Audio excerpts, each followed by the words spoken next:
All right, I don't know if that just completely ended the stream, and then this is starting a new stream. I wonder if I can find the old stream. If I click on, hang on. Let me open up. I had this huge outage that just, it's very frustrating. All right.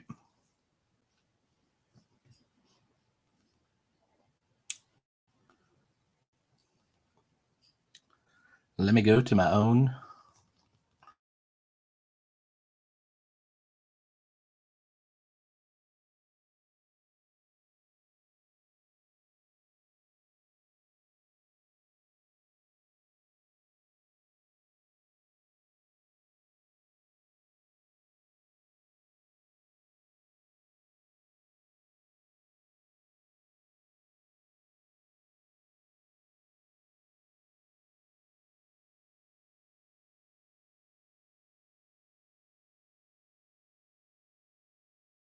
Pet cat for password. Well, I'm still here. Okay, so I'm still here. My internet just keeps going out. All right.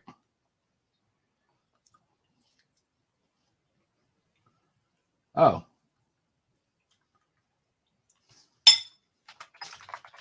No pressure. Huge internet issues tonight.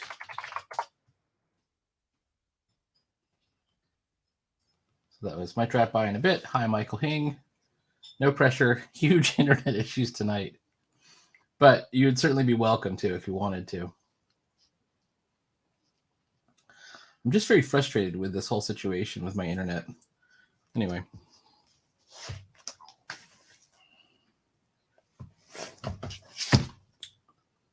Let's get back on. This is meant to be a casual draw stream. Let's see what that looks like here.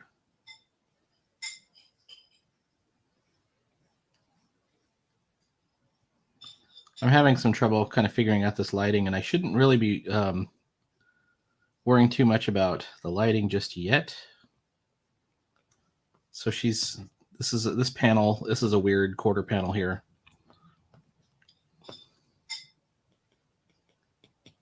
She's in this lab, and I wanted to have some kind of direct lighting effect with this overhead lighting.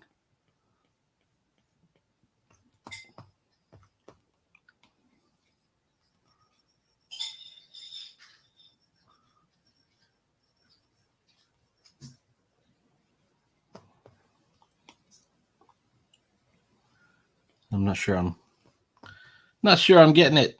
That ain't it, Chief.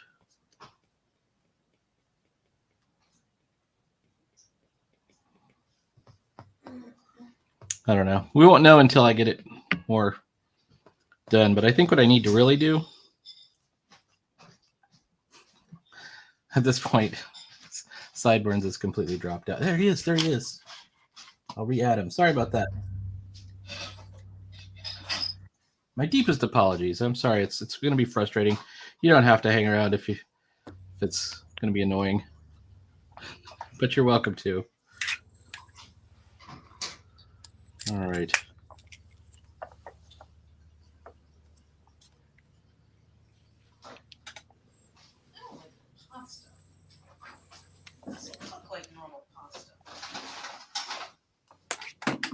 I don't know. Hopefully, you can hear me. I apologize for the internet issues. Can you hear me? Yeah, I can hear you. You're good. Okay, sorry about that. Working out with the tripod. It's not the internet. Don't worry. It's my tripod. Okay, good. They're all just like flippant. Everyone is just like, I try, just like wants to be flippant or something. So I started out during the pandemic lockdown. I got one of those like arm ones that has like you bolt it on, but this table is so thick that the thing wouldn't really bolt on. So I had to bolt it onto like a really heavy book, and then I had to pile other books on top of that book so it wouldn't wobble and fall over. But it was still falling over, so I never really did anything with it back then. And then I got Old Faithful here, this thing, and it works pretty good. But I had to figure out that it's this like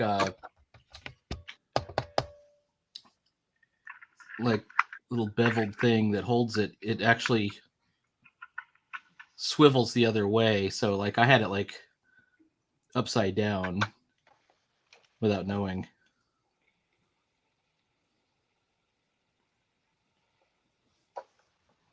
All right, this is her. It's gonna take some time, so just relax. It's all good. No problem. Take your time. Mm-hmm.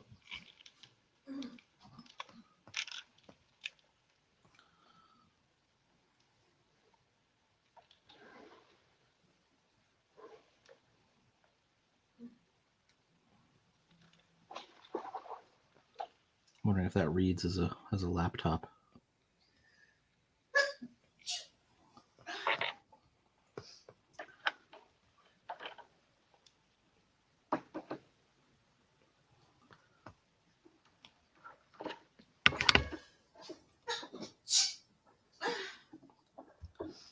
It seems to kind of read as a laptop. This is meant to be like a mouse pad.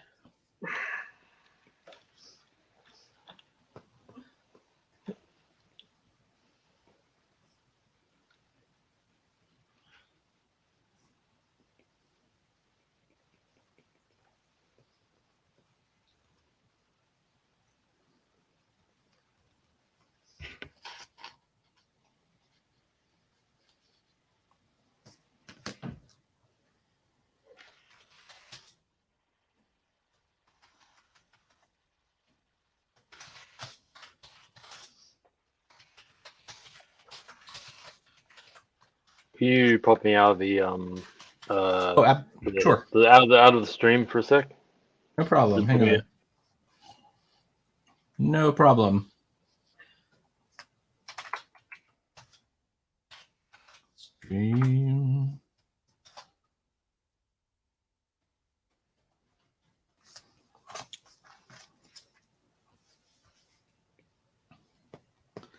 I'm just now figuring out StreamYards. So, anyway.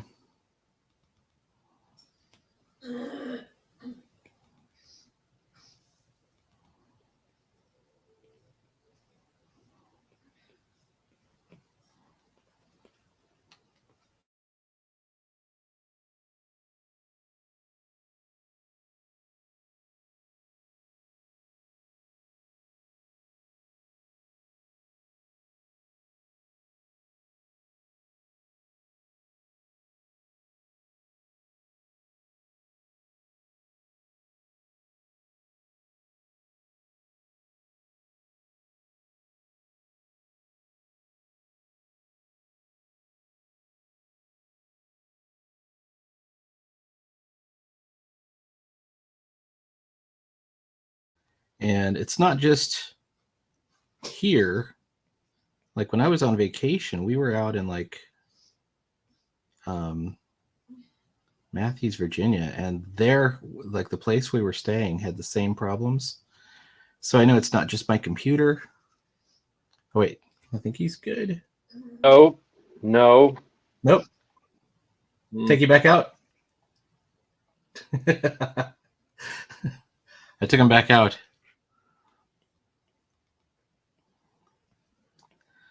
What y'all don't really know is that the reason I take Sideburns out of the camera just now is he's wrapping Christmas presents.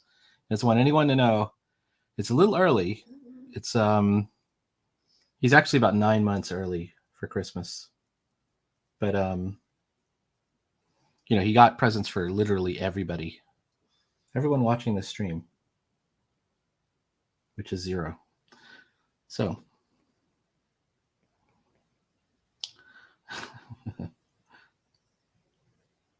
LOL. I'll try and keep an eye on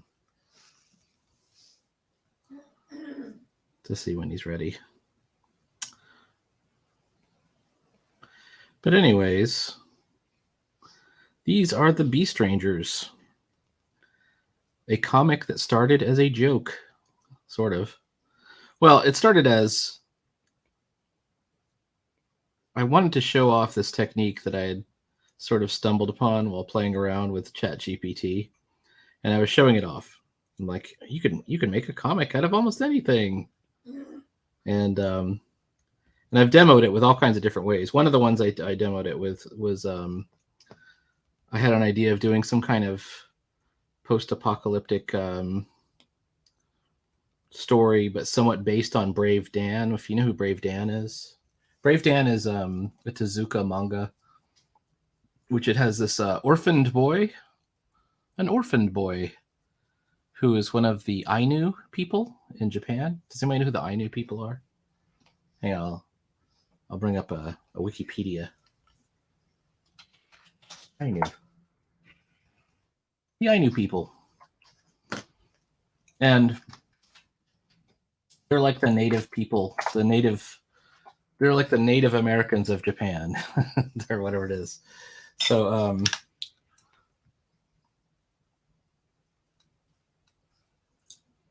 let's see if I can, what does it say about Brave Dan in Wikipedia? I managed to find a copy of Brave Dan, and I read it, and it takes place in Hokkaido, and it's got this boy and this tiger, and they have a bunch of weird adventures. They run into, they kind of suggest that the Ainu people,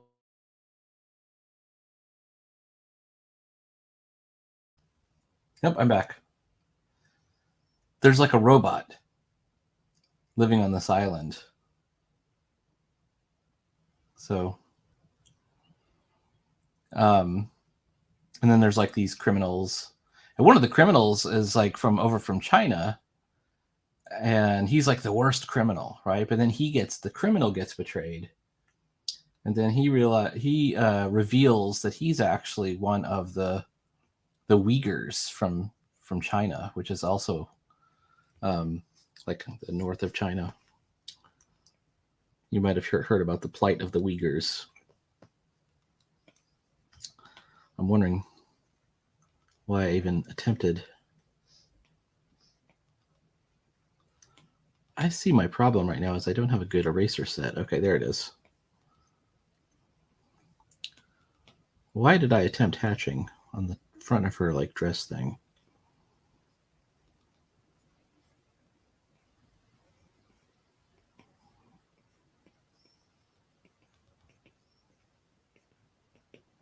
Shout out to Peter DeLuca for showing me what the best way to do that is, although I haven't mastered it yet.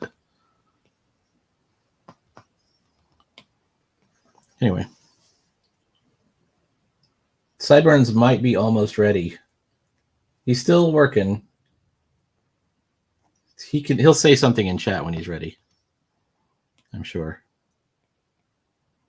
Shoot.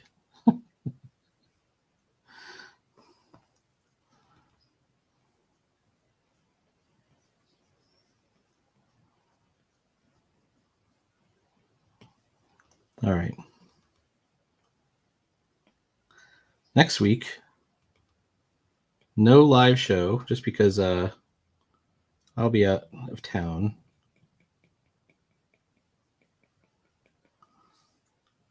I'll be in Texas.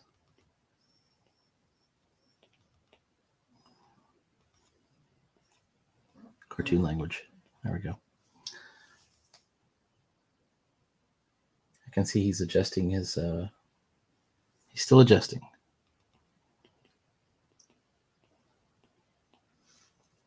He's holding up a little sign now. It says, "You are a Pratt." That's to me. No, he's not really doing that.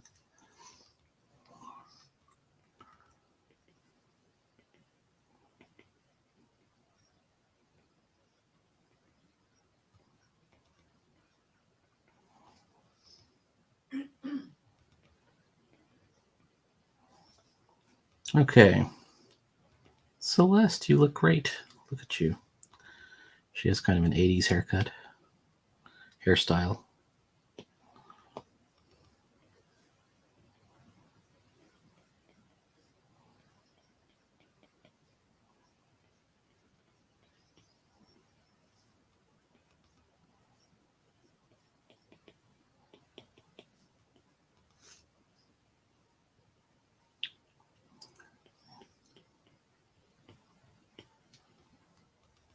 Oops. Keep yourself adjusting.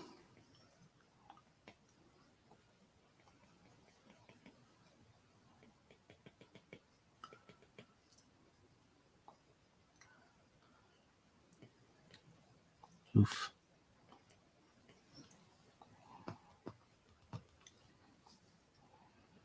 Okay, at this point, I could probably start adjusting that shadow thing that I wanted to do.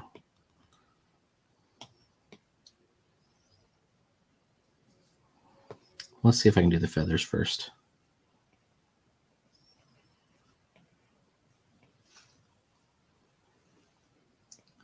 So anyways, well, to get back to this iNews people story, anyways, I did a demo of it. And I'm like, it should be a comic in the... So this is the secret to ChatGPT. I could do a little demo of my technique, actually. Some people might find this interesting later on. Let me bring out...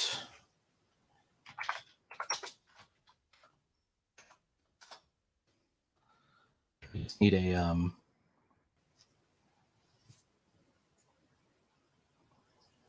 I just need a subject of what to make a comic out of. Okay. So hang on, let me present a share screen.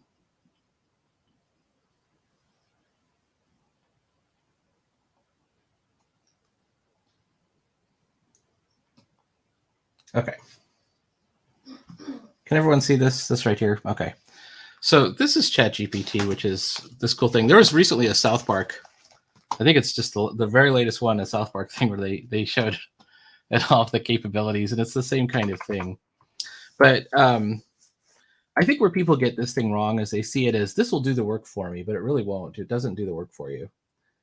But it can be used as an organizer and as a tool. And this is, so it's not like the AI art like Midjourney. It doesn't like spit out a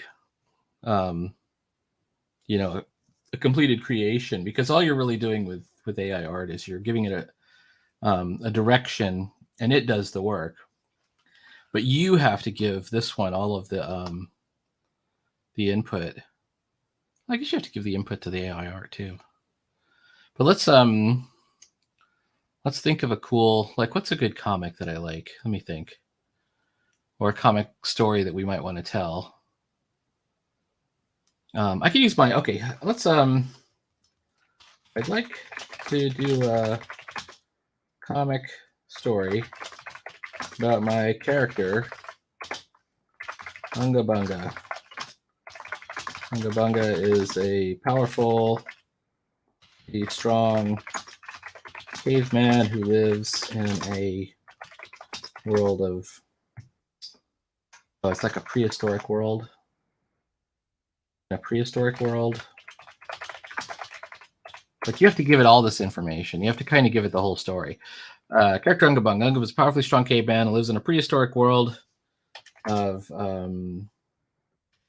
dinosaurs, anachronistic pulp, tropes, monsters,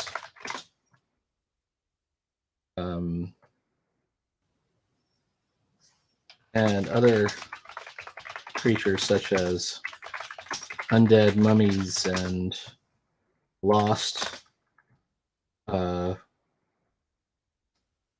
don't know, soldiers, lost time travelers type characters. Are you following so far? Okay, and they'll say, okay, yes, I'm following up. He's an interesting character with a lot of potential for exciting adventure story set in a wild and unpredictable world full of danger and mystery.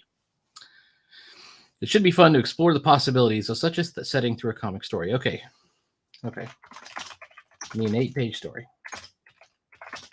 Page outline where Unga Bunga encounters how about this one? Not encounters. He discovers a mysterious sarcophagus that contains a immortal mummified wizard. Something happens that cracks the sarcophagus open. Oh, we need to say it contains an immortal mummified Egyptian style wizard.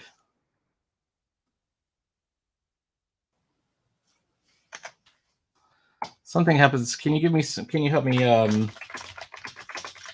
brainstorm what cracks the sarcophagus open?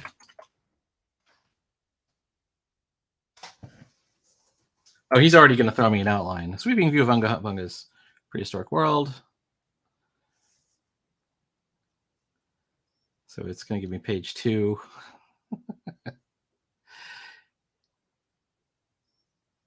Okay, so basically it ignored me and it just had it open up on its own.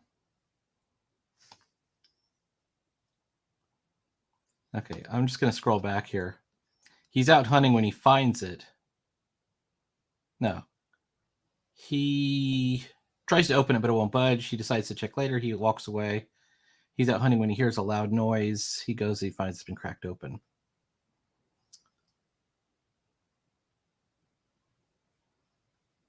Okay, I don't need the outline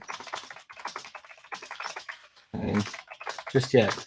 Let's brainstorm some possible ways that the sarcophagus gets opened up.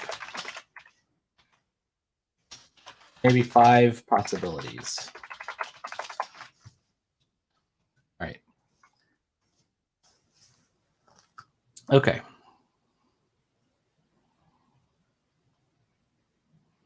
Okay, he gave me some 5 good possibilities there. Oh, I'm looking at the sarcophagus sideburns and stuff. He may have... This camera may be off. All right, so anyways... He's still on. All right, so if we like any of these, and I like the idea of a dinosaur accidentally steps on it, or maybe there's a battle or something. So natural causes, that's a bad way. Unga Bunga's curiosity, his curiosity is definitely going to be involved. I think, okay, how about this? By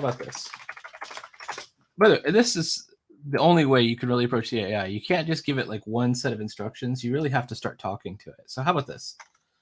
Unga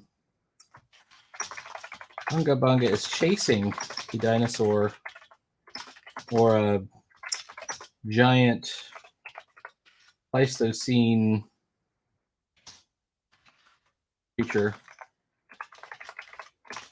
and they either crash into it, or maybe they fall off a cliff and land on it.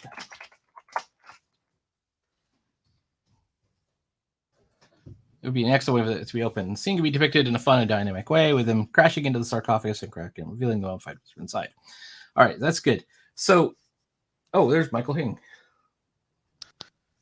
Hey, how's it going, Mike? Evening, you're right.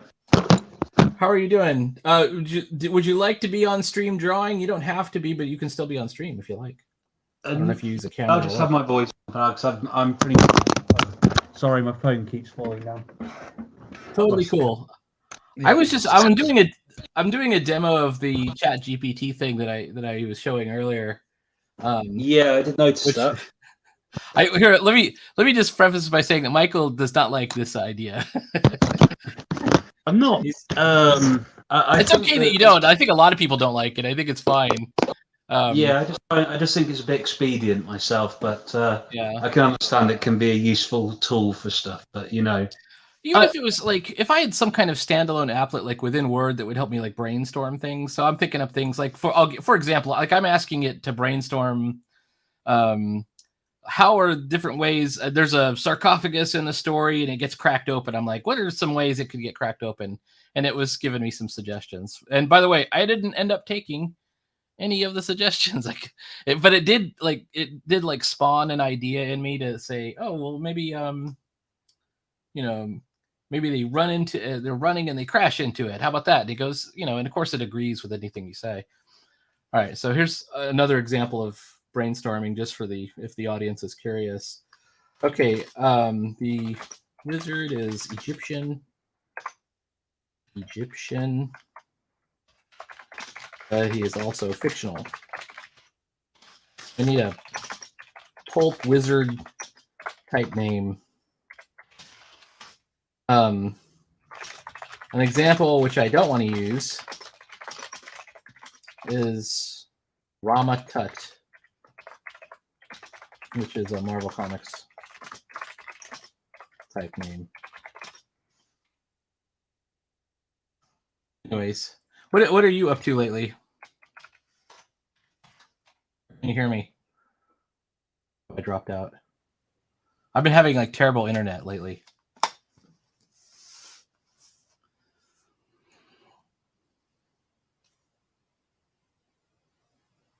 It's kind of hilarious. I'm watching like Sideburns is trying to set his stream up, but he's got some things going on. I can actually see him walking his camera. Now he's covered it. All right. Can you hear me okay? Yes, now I can hear you. All right. Okay. Sorry, I thought I dropped out for a second. Or your internet conked out. I have had such crud internet lately. Okay. Moving on. Okay. Oh. There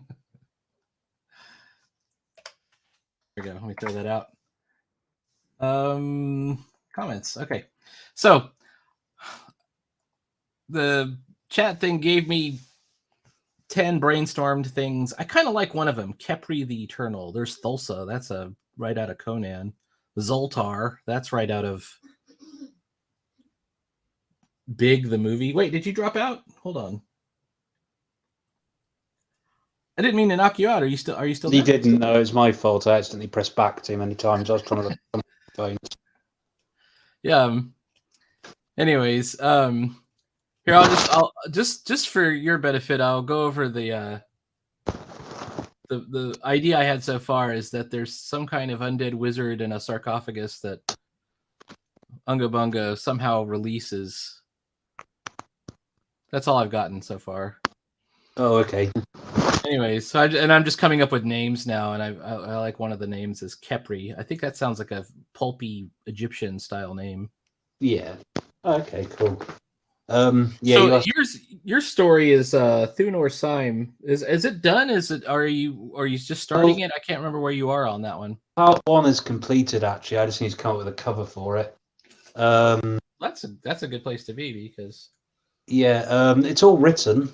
Part 2's pretty much done, but I just need to add an opening page because I didn't have one before, and I thought, no, I need to add a bit more just to make it clear what's going on. Then Part 3's written, but not drawn. But I've been, just been. How long is it going? Have you got so far? So I'll probably split it up into 3 editions. It'll be about, in total, all 3 done. Aim is to be about 60 pages in total. I've actually been working on it since last July. Very cool. Yeah, it's I mean, if I really kind of felt it warranted it, obviously I'd probably go much denser with it. But I just think that I don't have the audience to warrant. I'm not Alan Moore or whatever. I don't have the audience to go into some dense from hell story at the moment. That would be tough. Also, I might have a minority opinion on this, but and very likely you disagree with me. Comics aren't great for real dense stories. I think that because you have to tell half the story in the art anyways.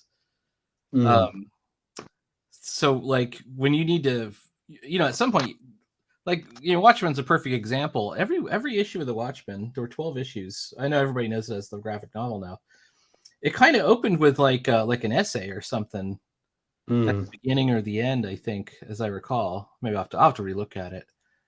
Yeah, it did. Well, what the idea was, it it was fake news articles, I think. So he wrote these news Yeah.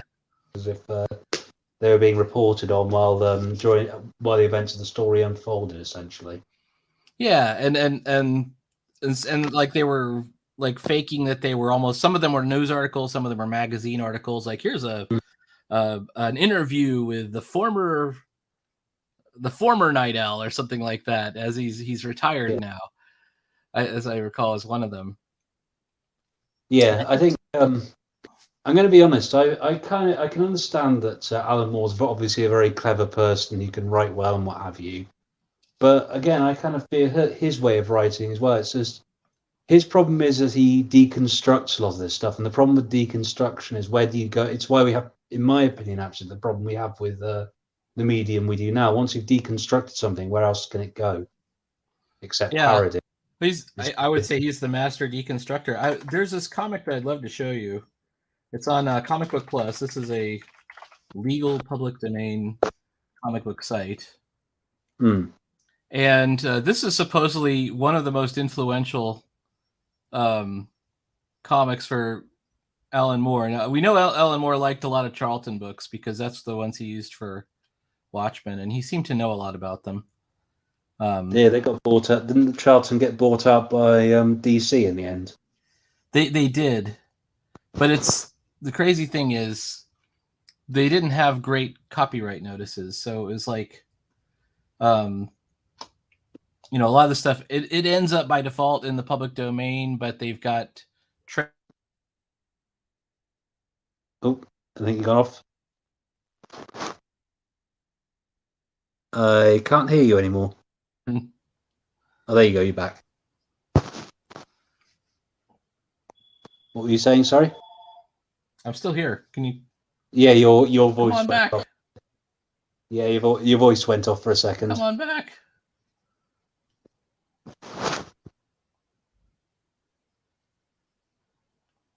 Let's see if this thing.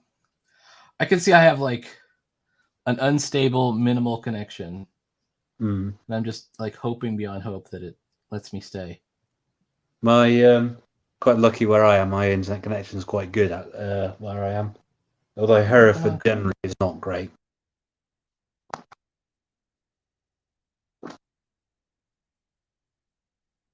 Looks like I'm on my own for a minute.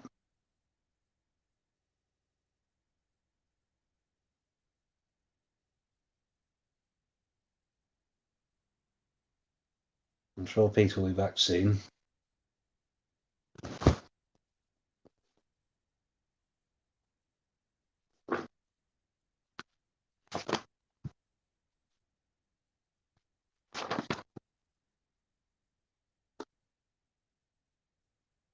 For the record, I'm not much of a YouTuber, so at the moment I'm not very good at filling in the gap. It's quite a sudden responsibility to take on, more than one go.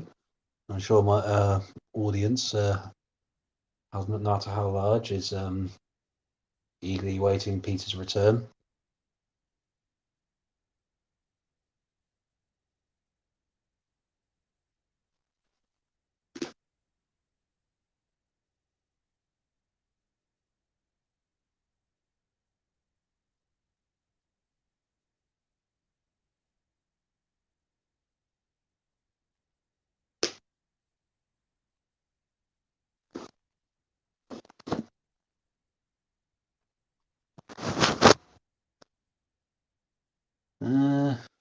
Right. Okay. See if he's posted anything on Instagram just to reassure us he'll be on his way back.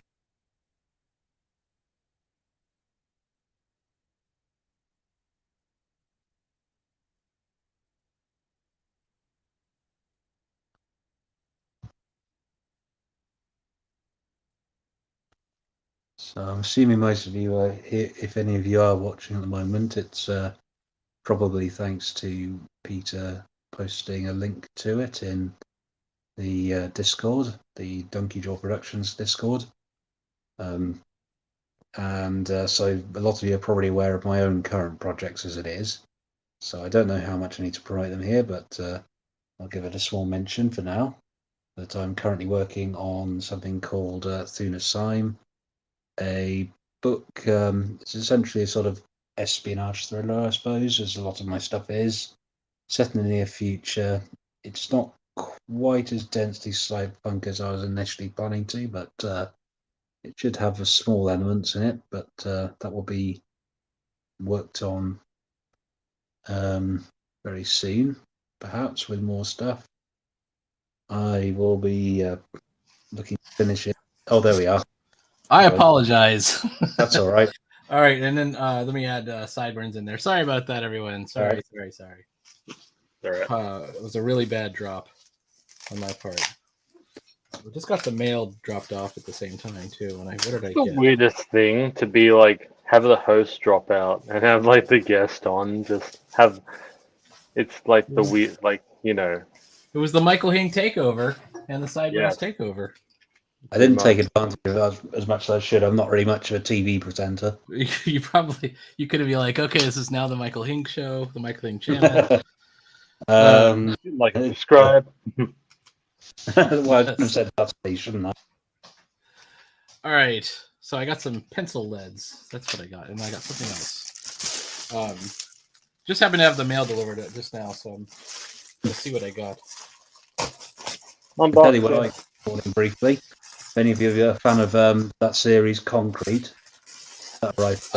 Slightly. I haven't read it in years. I read it when it was like on the shelves. Yeah.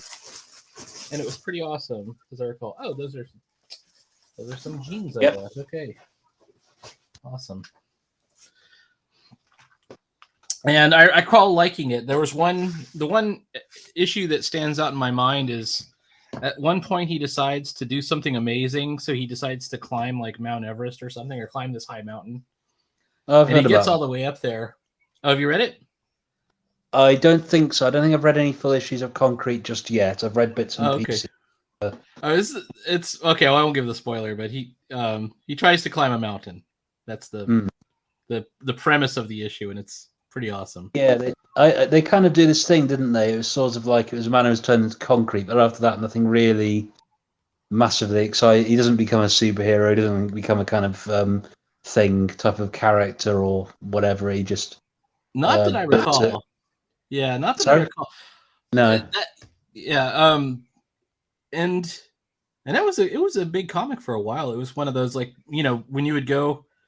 When comics suddenly became cool, that was one of the series people would always recommend. They would say, "Oh, you should definitely check out Concrete. You should definitely read Watchmen." And the one that's mostly forgotten now is you should definitely check out Arkham Asylum. Oh yeah, I mean, I'm going to be honest. Actually, again, with Arkham Asylum, it was all right, but I can't really say I was bowled over. It was good. The art was more what it was all about for me. It was just like. But again, as I said about deconstruct, I never felt that Paul Chadwick was, from what I understand, he wasn't really deconstructing comics. He was just really doing his own thing with it. Whereas Arkham Asylum, I can't really say because obviously I've not read it. But it's Concrete's his own thing, whereas the others are kind of I don't know. I do think that the problem. I mean, as I said, deconstruction is exciting at first. I know that. But it's it's got a limited shelf life and it's only so long. I mean, they talk about the, isn't it the stages of a franchise, whatever? It starts off with, it's something like, I think there's meant to be 4 of them, but I remember the last 2 are deconstruction and finally parody. And I'd say that a lot of the superhero mediums become parody. It's not a particularly funny one, but it's still there. Yep, that's true. That's true. Although, I don't know if you've ever seen the very first Marvel comic in 1939, the one that's got Human Torch, but it doesn't really look like Human Torch. It's a painted cover, like a pulp cover, and it's it's coming through the wall, and it's got the very first Human Torch, and it's not one of those Strange Adventures books, is it? No, it's called. I can't remember what it's called. Marvel Mystery Tales or something like that. It's really old. But that comic, which is the very... Oh, I'm sorry. Go ahead. That's all right. I was only asking, is that when they were called Timely? Yeah, that's when they were called Timely. But but that comic, that very first one, has a parody in it. It has a Superman parody comic, and it might be the best thing in that. Like the superhero comics they're mostly myths, you know, they're drawn kind of boring. Like the way that Golden Age comics guys drew superheroes is every panel had full figures, so very tiny, you know, 9 panels a page. So you had these tiny panels, and every panel had a full figure. So the figures in the comics were very small. So it's really hard to read Golden Age comics because they're ugly. You know, they're hard to follow and they're ugly. But the guy doing this parody, whoever it was, did not feel bound by that at all, and he did a Superman parody, and it's hilarious. It's called Stuperman. Right. It's pretty funny. I mean, yeah.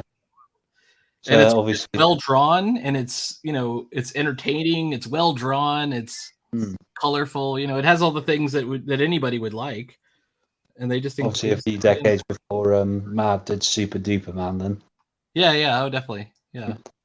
Shazam was not started as a bit of a parody, or that become a parody? I can't remember. It was a rip according to DC at the time. I think they saw it. They're just peeved, as far as I know, that it started selling more than Superman. Well, Shazam, so that was Fawcett Comics. You can actually see that one on Comic Book Plus too. You can actually read. Not only can you read Wiz Comics #1, you can read Eric. Who's Eric Larson's personal copy of Wiz Comics #1 is the one they have scanned on Comic Book Plus. So it's like this really rare 8-point something copy, you know, that he has. So it's in fairly good shape. Okay, that's pretty cool. And I'll pass you later.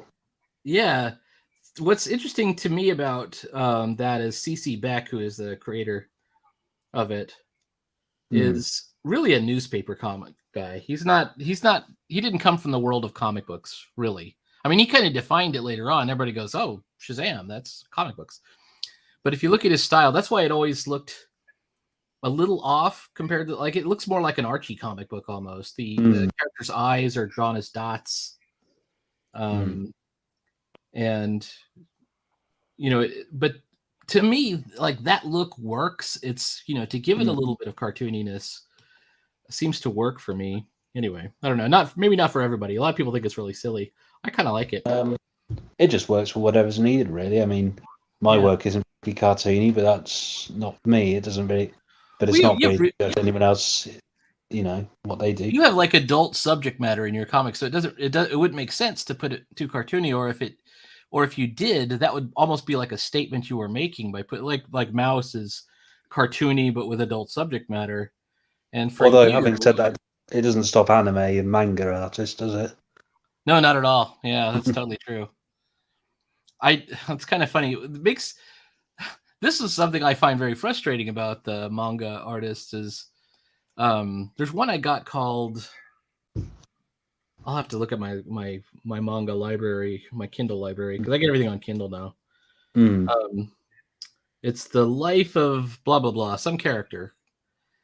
And Pun Pun. Life of, does anybody know Pun Pun? No, can't say anything. Yeah, it's but Pun Pun has some weird cartoony elements to it. Like the main character, everything is drawn super realistic.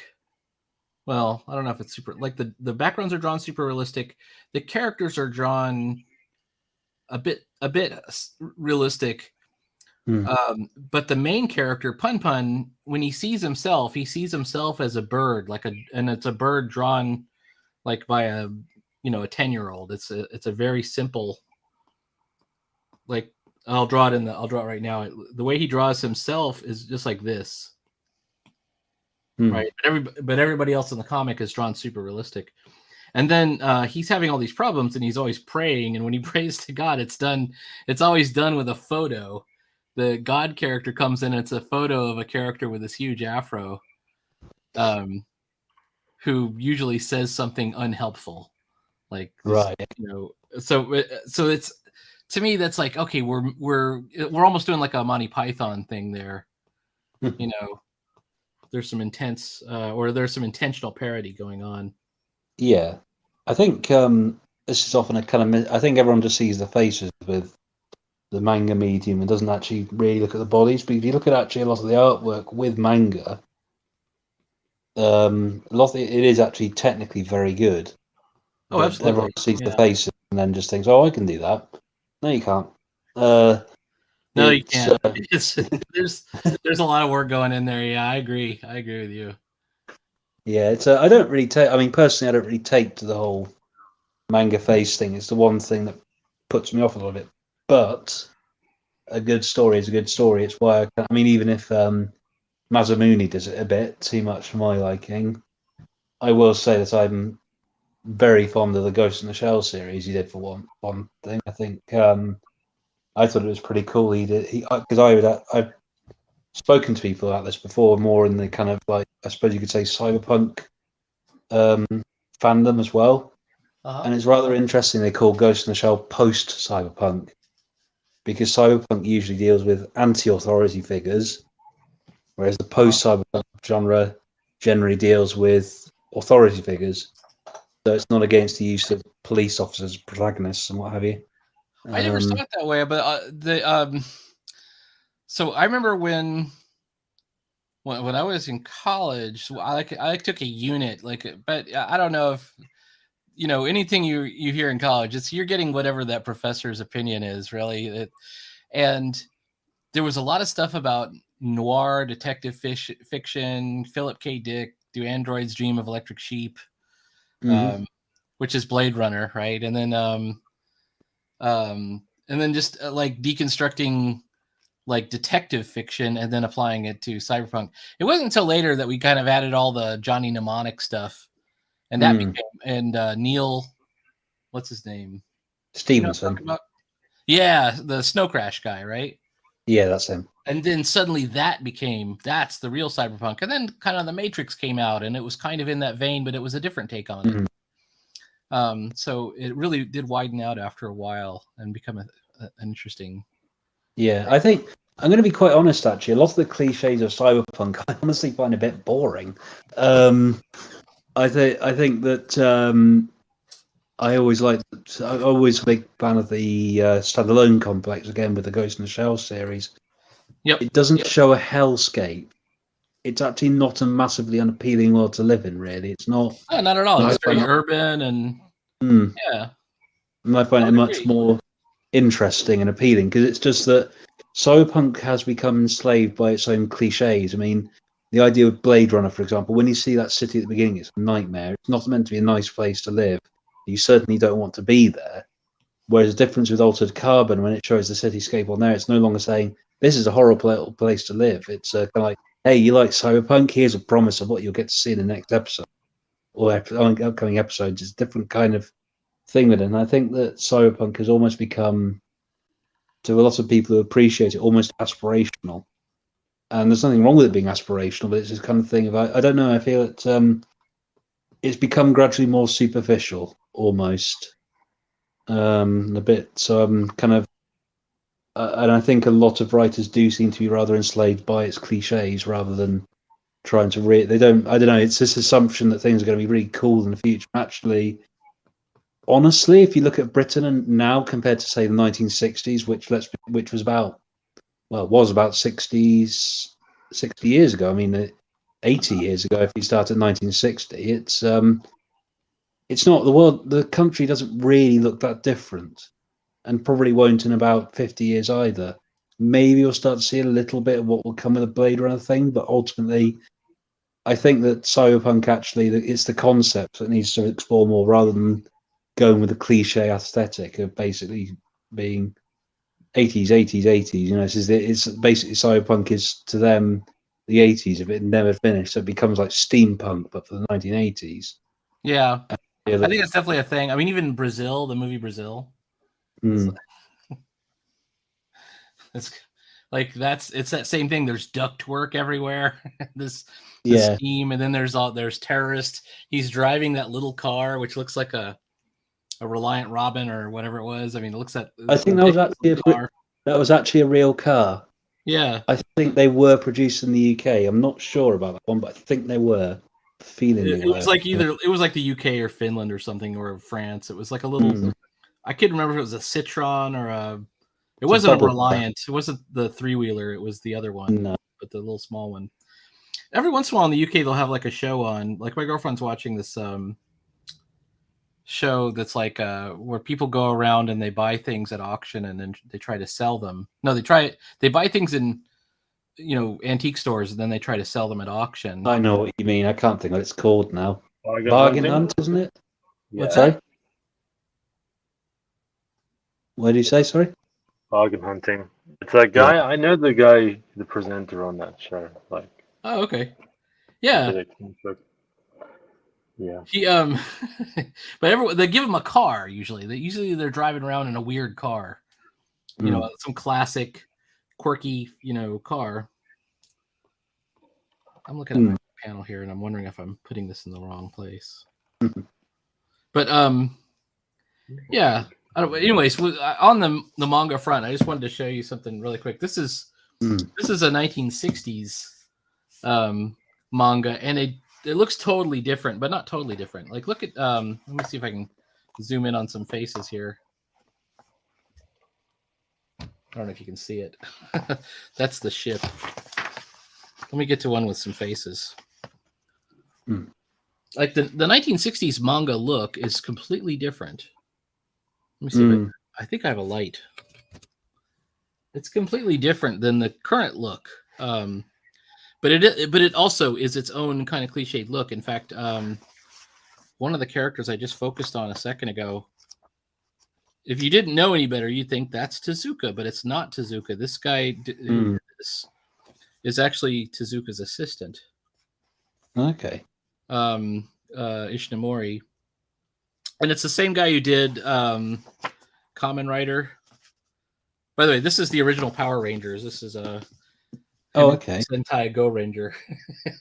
Right. But the look of it is like it doesn't have that. I don't know what would you even call the modern manga look? I guess we could call it. Where everything is very clean lined and everything. These guys still look like they could be animated characters on a like on a I don't know, Hanna-Barbera show, like a not too expensive show. And then same thing with Kamen Rider, which is this one. I'll show you some of the art from it. I mean, it's very action oriented, but it's not particularly realistic or anything.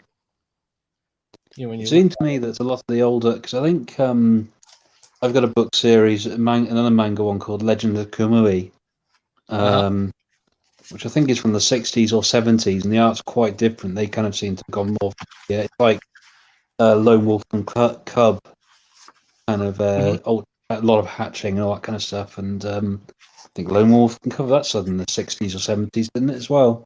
Yeah, and well, Lone Wolf there's a high degree of skill in that. That's like it has this classic painting look to it almost. Well, he doesn't actually. I mean, his faces are pretty realistic as a general rule, aren't they? Yeah. I like this look though. I like the 60s. I guess I like the 60s look in general, whether it's the manga one or the other one. But I like the other stuff too, depending on what it is. Like I loved the first real manga that I really got into is One Punch Man because it was, first of all, it kind of sneaks up on you. It's you don't know what you're getting at first. And then you do get it, and it's like, wow, this is kind of amazing, what he's doing. And then you turn the page, and there'll be like a double page spread that's just breathtaking. Yeah, I mean, I have been told to look into it. Just to add a point, by the way, about what I was saying about the post-cyberpunk thing as well. Incidentally, sure. I think the other kind of definition for it is not necessarily as well. It's not necessarily pessimistic. Cyberpunk's usually a pessimistic future. Post-cyberpunk it's probably not good or bad, it just is, if that makes sense. It's not going to be as bad as you think, but it's probably not going to be as good as, say, I don't know, the Jetsons or whatever. It's not going to be kind of like this.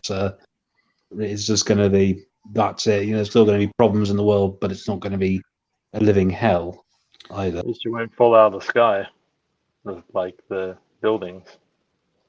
What's that, sorry?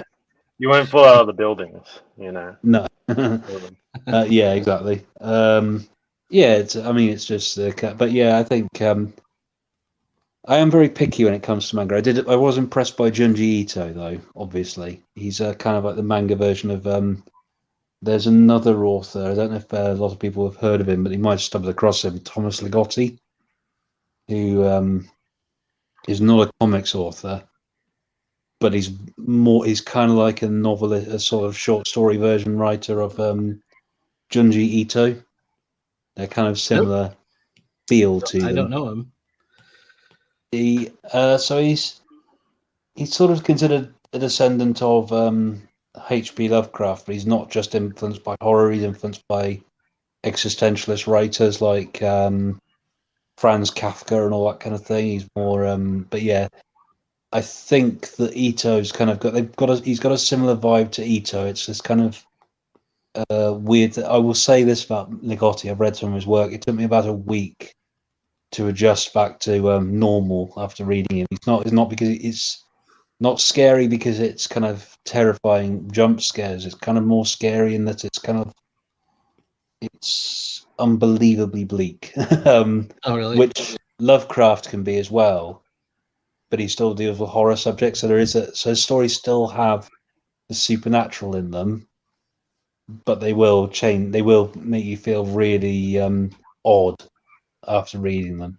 I think my brother read them actually, and he said he couldn't take it for very long. He said he wouldn't want to keep reading it. He just said it. I think it does. It's fun. I never encountered another writer like him. That's a horror writer, but he's kind of like. I only mention him because of Ito, who's another manga artist whom I admire his work. And it's that same kind of feeling of constant dread, which Ito is a master of, frankly. You so you have a lot of siblings. I'm trying to remember. I can't quite remember. Two brothers, two sisters. 2 brothers, 2 sisters. That's 5 kids. That's a lot. Yeah. So he was the older brother or is the younger brother? So all my brothers are older than me, both of them. Oh, okay. Got one older sister and one younger sister. Oh, okay. So kind of like the sisters are kind of like bookends to the boys. So there are 3 boys in a row, and then so the first child in my family was a girl, and then 3 boys, and the last child was a girl, which kind of bookended it, so to speak. Pretty cool. The first like manga that I ever really got into, well, I guess the very first I would go all the way back was Captain Harlock or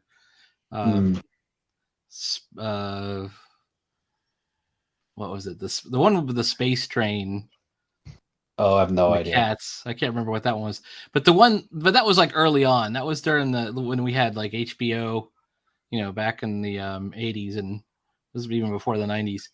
But when I got into it recently, well, I say recently, I was still in the army, so it would have been I was out of the army by then. 2002 or so was they started playing Paranoia Agent. Have you ever seen Paranoia Agent? Nope. Yes, I'm aware. I'm aware of it, but no, I've not seen it. So that is a really intense anime. I guess it's anime, not manga in this case. Do you know the premise of it? Basically, it's Satoshi Kon. I think I've read about it. I can't remember what the premise is. No, I can't remember the idea what it was about. So the premise is that it's like Cyburns. Are you familiar with it? You've probably seen the main character of it, but he's not really the main character of it. That's the tough part. It's a really disturbing. Oh, go ahead. Paranoia Agent? Yeah, Paranoia Agent. I haven't seen it, no. So it's like this disturbing story of a young girl who works in anime, and she's out somewhere doing something, and she gets attacked by a mysterious kid who on roller skates who hits her in the back with a baseball bat. Mm-hmm. And skates off. And then there's all these attempts, like the cops get involved, the movie studio gets involved, the parents get involved, and they're trying to track down who is the mysterious kid on the roller skates that attacks people. And The answer is every episode you find out different clues, and then for some reason mid-season, um, they do an episode that doesn't seem to be connected with any of the other episodes. That's like a ghost story, and then they go right back in, and it just gets weirder and weirder and weirder. But it all keeps going back to, and they keep revealing who it is, and then it turns out to be wrong. It's not him, not this guy. It's somebody else. Is it Satoshi Kon? Yeah, Maybe. Satoshi Kon. Yes. Mm. I highly recommend that one because that one was like it was like a Twilight Zone or not even a Twilight Zone. It was more X-Files or something. It was like a real mind bender. Okay. I've heard it recommended, actually. I do remember so I couldn't think what it was about, what it was called, but I've heard of that title, and then I've heard about the story as well. So because it was mentioned by something like I think someone was talking about why there isn't very much good horror anime. So, and they said that was one of the few examples of the closest you could get to a really good horror anime. But he said most of it's just disappointing. Bluntly, that one's really good. And it was on like 4 a.m, and I was getting up at 4 a.m. to watch it, and then going off to work. Like, you won't believe what I just watched. That kind of thing. It was amazing. Yeah. Well, I've been looking at maybe watching True Detective at some point because apparently there's some episodes which are very, again, Ligotti-esque, so it might be quite interesting. But another thing was a British series called Edge of Darkness, which is made into a Mel Gibson film. So I've seen the film, but I just stumbled across the series in the charity shop in Hereford, actually, so picked it up. It's about some kind of environmental scandal. I think it's something like this. It's like a conspiracy, and it's cover up where the protagonist's daughter is. It's somewhere where she's working. It's some cover up that they've indulged in. It's him going after the clues essentially, but it was condensed down to a Mel Gibson vehicle in the early 2000s. Yeah, I don't know I don't know what I thought it was quite enjoyable actually. So I'm gonna give the series a go next. I would definitely check that out. Yeah, it's definitely see if you can find Paranoia Agent 2 if you get a chance. Will. Yeah. I mean, imagine I can probably get on. That ghost story though freaked me out. Like, it had me thinking about that. I was thinking about that one episode for days, because it doesn't fit with the rest of it, but it's perfect. It's like this. It's probably the best episode, and maybe it does fit. It's really weird. It's kind of a shame they didn't do more standalone episodes like that. Because a good thing about the standalone, well, Ghost in the Shell actually, even the original books. It's a lot of Ghost in the Shell actually is not like the film. It's a lot of short stories united by common themes. So even the original comic is actually, or manga or whatever you want to call it, most of it is only part 2 that's one long story. But the first book and the Ghost in the Shell 1.5 are all short episodic incidents and like standalone complex, which has a kind of underlying theme with the Laughing Man as the kind of figure they're trying to chase down. But it's got its own standalone episodes, which are just one-offs, not related to the main story. So yeah, you can kind of, but it seems to me it's kind of like almost a shame they didn't do a Paranoia Agent, just one episode where they do deviate, and it's, according to you, probably the best one. Yeah, they could have actually had the potential to kind of explore something with that and have a kind of story arc between it and all that kind of thing. But I'll try, because I've seen some of Con's stuff, because Perfect Blue was him, wasn't it, as well? Yep, that's him too. Yep, and then the other one is Paprika. Yeah, that's on. There's a couple others. He was one of those. He was started out as a manga artist and creator, or I think he was just an artist, but he was one of those guys that got sick, like he got overworked and nearly died, like he caught pneumonia or something, and you always hear those legends of manga artists that are about to, just about to die. He was one of those who almost died. Hasn't he now passed away though? I thought he did actually pass away. He got really big. He has, yeah. Yeah, it's a shame, really, but there you go. It happens, I suppose. I mean, sorry. Oh, I put a stray line where I didn't want to, but yes, I said. Oh, right. Oh, I'm good. okay. Though. I fixed it. Yeah, I've still not adapted to using tablets just yet. I still quite like again the pen and ink feel. I mean, I quite like the idea of doing something down the line which is kind of meant to be futuristic, but all of it's done completely by hand. I quite like that. So it's No, it's fantastic. good. Yeah. If I could get away with it, if I could do it, I would probably try. The tough parts for me is like, and I found this out yesterday because I was drawing this page. I think it was this page. And I'm doing this one panel, and it's got a lot of characters in it. Like there's 4 characters, and they're all kind of crammed together. And like I start drawing one, and I draw the other one. I go, oh, he's too far to the right, so I take him and like lasso him and push him over to the left, and then oh wait, now that I got both characters, and the other character is too far away, so I got to do all these things. So even just something as simple as just sticking 4 characters together turned out to be this daunting challenge. And then I had to do the same thing with a combat scene. Let me get rid of this one.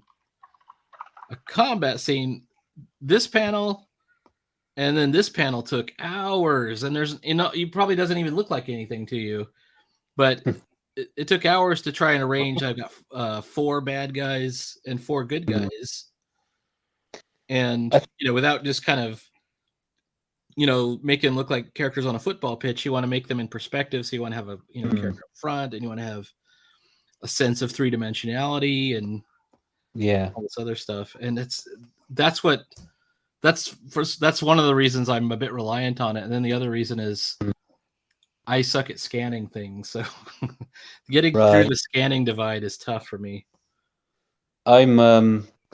I think with mine, I've taken it that whenever I've scanned my stuff in, I've taken it down to the local print shop to get it scanned and then done it that way. Which I'll probably do for do you, again. or do you have to do it yourself? No, they do it for me.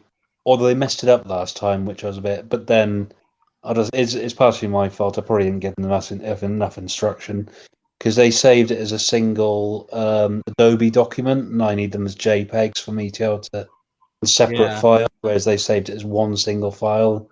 That didn't really work. It doesn't work if you're sending it to Mixam. It's got to be individual files for each page. Yeah. So I'll be being quite. That's my fault though. So I didn't go back asking for my money back. I just left it. If I could get a print shop or something to do that part for me, that's tempting, because that's the stuff I'm bad at. And the first time I had to letter something, I did such a bad job at it that I actually went on Fiverr when we did the very first anthology, and I found somebody who would letter pages for $5 a page, and said she did it. She's like, no problem. Oh, cool.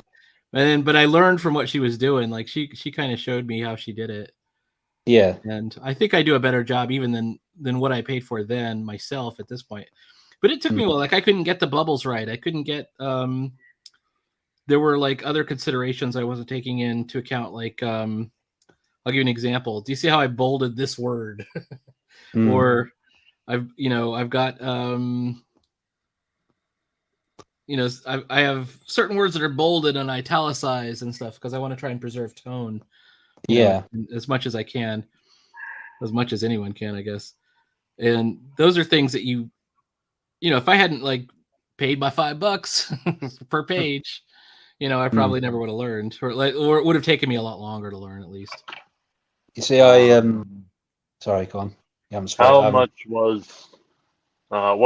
Did she hand lettering, or was it in a program? She did it in Illustrator. I can't remember what it was. She did it in a program, but I don't know which program. It wasn't a program I had. That was like Calligrapher, that one that I think it's free. You can use it for free. It's pretty good actually, Calligrapher. If you want to make your own little fonts.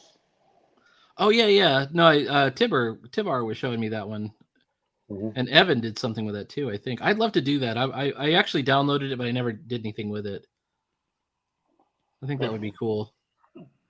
I've definitely gotten better at like actual. I have the worst handwriting, so I thought, I'll never be able to letter. I'll never do it. But like certain things I do end up lettering, and also I do a lot of like cheats, which are where I'll I'll letter something really quick. Whoa, crud! There it goes crashing.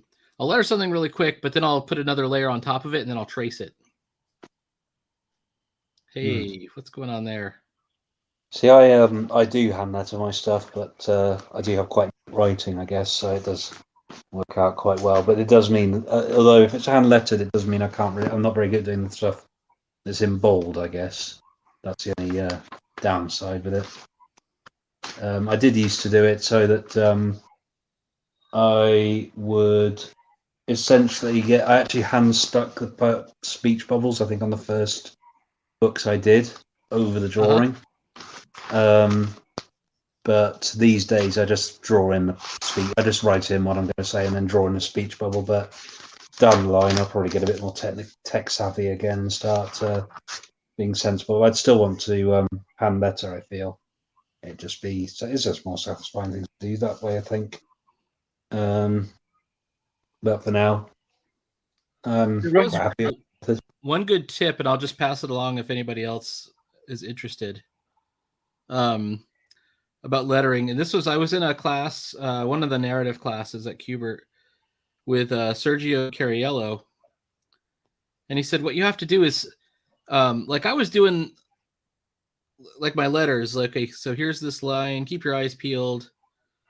I was taking all my letters, and I was like left justifying them, which is not what you're supposed to do, and trying to make the things really long. And he was saying, no, don't do it like that. Just stack them up, like pack them up,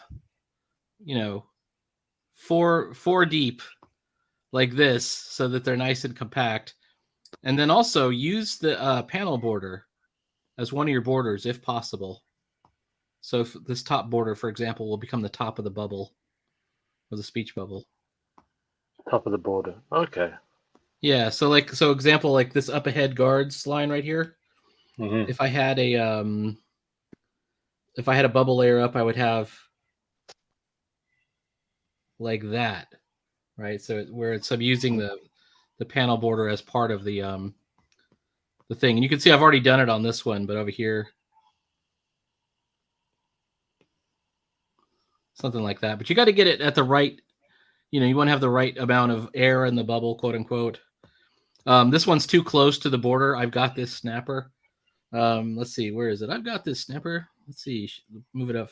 That would be right there. It's not kind of showing up on the stream, by the way, if you're trying to... Oh, is mine broken? You can't see it? No, it's not coming up on camera. Is that what you're trying to demonstrate, or just... Yeah, can you see my camera right here? You can't see me? I can see your camera, Are you adding, like... Yeah, I'll show you. I'm gonna add the, here, I'll do it right here. Yeah. So for this one, like that would be the bubble right there. I don't know if you can see it. Okay, there it is. Sorry, I was looking at my stream and not the thing. Sorry. Oh, it's okay. No problem. Yep. Yeah, so it's you're using the elements of the panel border. And by the way, if I have, let me find another comic right nearby. And I didn't realize this, but that's how almost all comics are made. Like here's an Avengers comic, an old one. Mm-hmm. And check it out. You can see the panel border, all the way through. Mm-hmm. So it's like I never noticed it. It's the craziest thing, but it's all the way through. It does that. Whoops. So that's perfectly fine, too. Yeah. So I started doing that. Anyway. All right. I'm not sure I do it or not, quite honestly. It's probably different in manga. Let me look at a manga and see if they do that at all. Because the manga is, it's got the verticality. They don't care in manga. They just go right over the panel borders completely. Of course, this is an English translation, but I have to assume. Well, he's using a panel border here. There was that second Appleseed book where they had one scene. I remember Richard Meyer tearing into it, saying he hated it. He loves the third one. But he said in the second one, there's so much dialogue in one scene, you actually have the bubbles overlapping because they can't fit all of it in that panel. There's I was reading Berserk the other day, and I would notice like panels that had they'd have the subject in the middle and have like a 4-quadrant kind of thing where they could put dialogue in like you can, and there'll be 4 places where a dialogue could be placed, and it worked pretty well. Which I thought book that is was this? Berserk is like it's more like sort of like they're showing like the head of a character and there's them speaking, and they have like um they have these options. They put them in either like a corner of the like their speech bubble or in a corner of the panel, but they do the Cool idea. overlapping panels too at some point. Yeah, that's a cool idea. I have to. I don't know. It's kind of funny because all this stuff has been right in front of my nose this whole time, and I feel like my observational skills have been. I this is what comics look like, and and it turns out you don't really know, or at least I don't know. So I You have to learn something new really, every day. yeah. Sure. So you got to like really pay attention. Like how did they do this? How did they draw this kind of thing? I found myself looking for all kinds of silly. I look at references not so much for people and vehicles, although occasionally, or figures or anything like that. I'm looking at the layouts. I'm looking like how did they do? I'll give you an example. One of these characters is an archer, right? She has a bow and arrow, and she's shooting people. So I'm like, so how do you do a scene where she's shooting arrows at somebody? So I go look and I go, okay, let's look at some Green Arrow comics. Like Green Arrow is an archer. He rarely is seen shooting arrows at anyone. He's seen drawing the bow back, but then you just see the arrow flying, right? So that's how I did it. I go, okay, let's do something like that. So I don't know if you can see my screen. You can see her. She's pulling the arrow. She's pulling the bowstring back, and then I did the arrows because it turns out the scene where they've just released the arrow or that they're firing the arrow is kind of a boring picture usually. You fill in the gaps as well. I was quite chuffed earlier. Actually, one page I was working on, I found out I could fit 2 pages in one. So therefore, it freed me up a little bit. So it's something you can just get. I've done that before actually, where I've designed something as a single page, and actually, no, I don't need another page. It can be all fit into one place and cuts out some room really. That's awesome when that happens. Yeah, definitely. I like the idea of if you could still tell the story. That's why I don't really like. I write scripts and then I just go off the script as soon as I see an efficiency or something that could be better. I don't know. Yeah. Do you stick your scripts? Do you stick your own scripts, or do you like find yourself going, this would be good if it were 2 panels, or these 2 panels should be just 1 panel, and then that happens all the time. The whole thing. Yeah. It's, I think you do it as you learn as well. It's just like you realise that actually you can say the same thing in 1 panel without it being more than one. Sometimes you can. I think I have been thrown off sometimes where I thought I can do without this panel, and then realised no, I do need it actually, because otherwise you lose all sense of what's going on. Right. Which is I've had that actually with what I'm working on now. I've had to add an extra 2 pages because there's basically a bunch of characters who are killed off, but you don't actually see it happen. I've realised in order to know that actually anything's happened to them, you need to show it.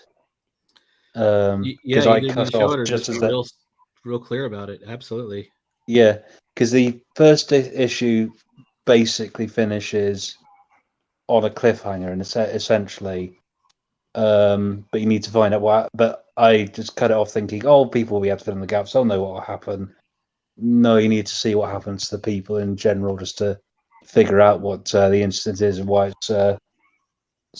why it is important, so to speak. I suppose I don't want to be gratuitous to things because the problem is including those 2 pages. It'll mean more violence than I probably would necessarily like, but it's needed, I think, because otherwise you lose all sense of what's going on.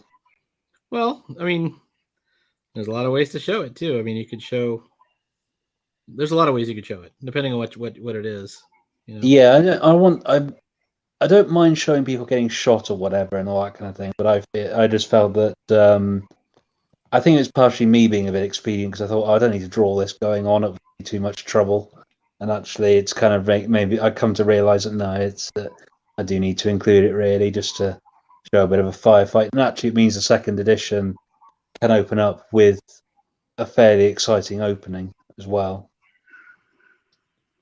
And then hopefully it will be enough to engage people to keep up until I do get. So basically, it'll be released in 3 separate parts because, first of all, I don't want to pay for a bunch of 60-page books in one go, for one thing. That'll be tough. Yeah, exactly. Your So, unit price is higher. It's, because you're paying by the page. Exactly.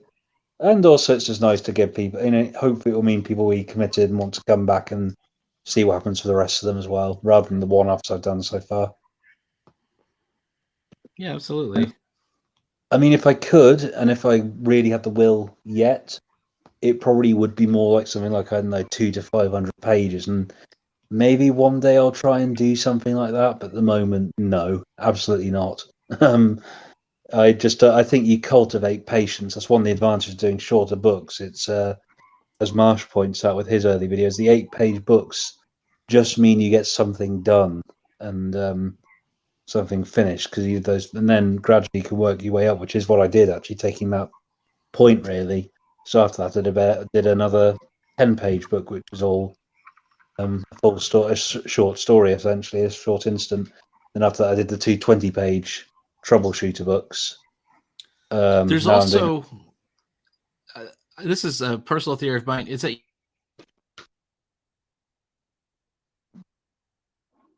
I think you cut out. Yeah, I think you did.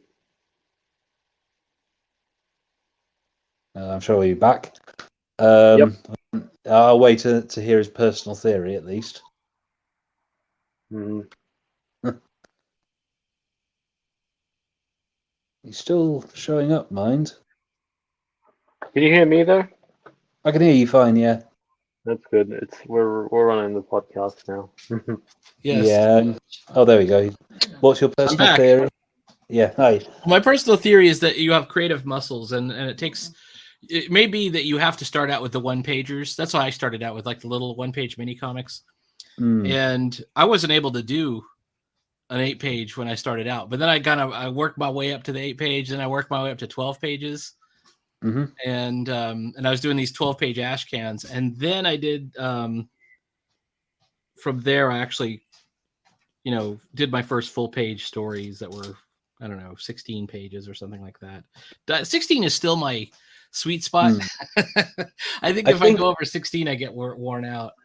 Yeah, exactly. That's what I'm worried about, really. I mean, even with this current story, there's a part of me that just wants to stop, but I kind of feel, well, I've been working on it since summer. I may as well get it finished and done now. I've only got about 18 pages to go before the entire saga's completed. So, it's I'd just rather get it done really and then move on to something better. I think, though, for the next one, I'm probably going to do something I can relax with more. That's a little bit more what's the word? Abstract. It's probably not going to be written. It'll just be no dialogue. It'll just be a character making a journey through. It'll be probably a bit like that Scorn video game in a way. I've never played it, but I do like artwork by people like Wayne Barlow, Giga, Bashinsky, so I wouldn't mind playing with that for a little bit. But I am wondering if I've kind of got into the routine, I suppose, of doing action-oriented conspiracy thrillers. So I would like to do something that's just a bit away from that, really. 'Cause it's such a I've always had that kind of storyline since about 11, and it'd be just nice to move on to something just a little bit different, really. That's not quite so. I'm not so against the action thriller thing, except I have to admit, I don't find actually as characters necessarily special forces types particularly interesting. They can be if you do something with them, but I think having done stuff so much with all the kind of things I've tried to put together, I think it'd be nice to try a different type of character, maybe. Although I irk from doing a journalist as well, because actually, do any of you like the Millennium series? Have you heard of that? I'm not It's not a familiar with comic. Stieg Larsson, he did Girl with a Dragon Tattoo. Okay. I'm not familiar with the series, but I know the series that you're referring to. Yeah, or Stieg Larsson rather. Yeah, there were a series of novels. They got published posthumously, were a big hit, and made it into a bunch of films. I've just finished. That was what I was actually watching just before I came on. Was just finishing that off.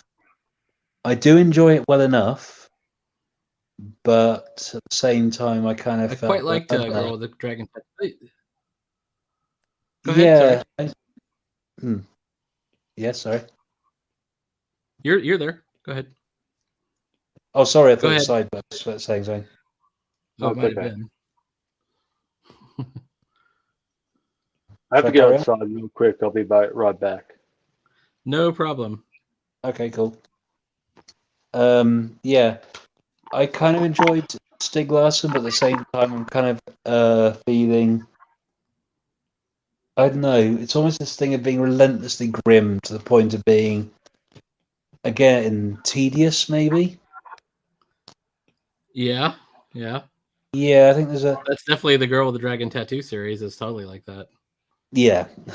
Well, it's grim. I don't have a problem with darkness, but maybe it's just I don't know. My brother-in-law, who's not really into popular culture at all, but he was apparently saying, "Why does everything have to be so dark all the time, all of a sudden now?" And it's true. I mean, that's the problem with I felt with the Millennium series. It was kind of like every man's kind of Well, not all of them, obviously, but most men are some kind of sexual predator. Blah blah blah. You know, it's kind of got a bit. Yeah. You know, a bit. I don't know. I feel that making everyone someone of that nature, it gets a bit bored. It becomes its own cliche and predictable in itself anyway, and Yeah. it's also rather repellent. I agree on both counts. Yeah. Yeah. I don't have a problem with having morally unpleasant characters. That's what you have in villains and antagonists. That's how it is. But it seems like it's just a step sometimes a bit too far just to say, "Oh, they're a paedophile." By the way, oh God's sake, really must we have that all the time? You know, it's just like, ugh. I don't want to know. I don't need that in the story all the time. It's just a bit. It's just. I don't think actually you're supposed to say that on YouTube. So hopefully I don't get flagged. Well, I don't know. Yeah, but it's just a bit. It's- I'm getting a bit I fed up wouldn't with worry it. about it. Yeah. Yeah, it is. It is. It is like a little bit of an edgelordy kind of situation. So Yeah. Whereas I mean, well, I actually think there's a massive lack of communist terrorists and villains in films. Actually, well, there weren't they no would never comment on dare. as to why that might be. Sorry. They would never dare No. Well, to do that, right? That would not be allowed. I'll just tap the side of my nose and just say the whole story in my the bad guys aren't Marxists necessarily, but there are. So basically, just to let you know, you'll find out when you read it. The chain of I'll events check is it out. started off by a bunch of Marxists, basically, who do. So the idea is they're right about they're right about what it is they're looking to expose effectively, but their actions are wrong. Essentially, that's how it works out. There's a bit more if I really had the will to do something more dense or whatever, I'd probably be rather interested in going into their ideology and all that kind of stuff. How it's and maybe I will. Maybe one day I'll do something where it's a kind of battle of ideas type of thing. There's always people who have different thoughts and all that kind of thing, and trying to because it's what we're contending with in the world now. Yeah, Is that, people used to not be so afraid of like approaching that subject. Like I remember in the old Impact Comics line, eco terrorists were a major plot line. There was another one that had like these animal liberation guys that had gone too far, like and had ended up killing people in their crazy aims. And that was the angle that they were going for. It's like they weren't necessarily, with bad intent. Oh, awesome. But they had gone too far with it. Exactly. I think we need a bit more. It's like there's nothing wrong with objectively bad villains either, but again, I did hear someone point this out. The problem with bad villains, in the sense as an evil villains who are always evil at the time, is most people do believe they're doing the right thing. Oh, everyone does. Yeah, I totally agree with that. And I suppose yes, as a kind of unless you're the Joker, but then again, even the Joker character is meant to be a kind of person who, if you believe the Killing Joke, has been ruined by the reality he lives in. So the idea of the Killing Joke, for instance, is he did try and do the right thing, and it ruined him, destroyed him. Yeah. So there's plenty of room for villains like that, for instance. I think that again, I think if you're doing a shorter story, you can't really do that kind of level of complexities in your bad guys. You've got to just have a villain who needs to be taken out. It's quite difficult. Or I'm not saying you can't, but it can be quite difficult to work that in a story that's only 20 pages, for instance. I mean, Spider-Man, Right. because obviously the Spider-Man villains, a lot of them are people who try to do the best that they can, only to get twisted by their own behavior. So there's that. But Stan Lee, for instance, is actually a better writer than I am. Bluntly, that's how it is.